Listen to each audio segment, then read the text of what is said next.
Hi guys, good morning. For today's video, I'm gonna make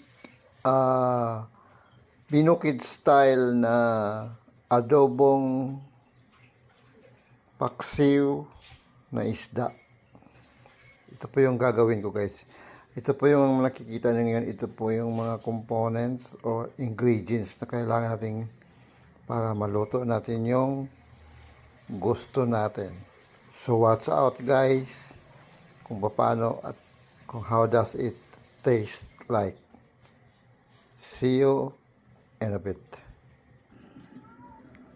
So here we are guys. In addition to that, we will prepare our cooking utensil. Ang tawag nito, basta yun na yun. We'll put the fish inside it. Yan pala guys, yung isda na to, tawag nito is, ang ganyan ng isda may? Matambaka. Okay guys. And then we will put our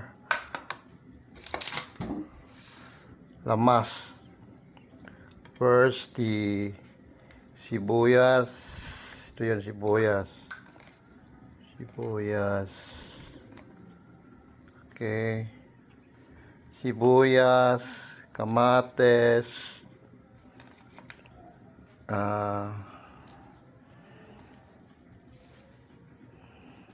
bawang. Ito bawang oh. Hindi ko na tinanggalan ng balat yan para ay yung ano niya, para mas yung aroma maano mo talaga. Tapos luya.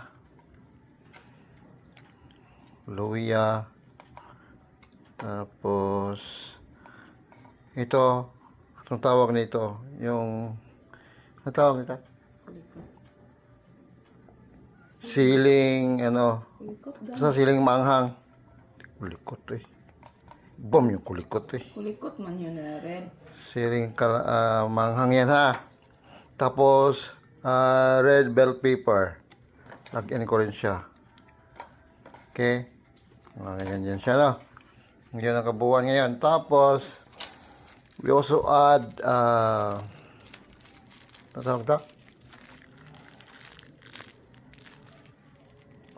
ito, ano ba yan? Yung ano? Paminta.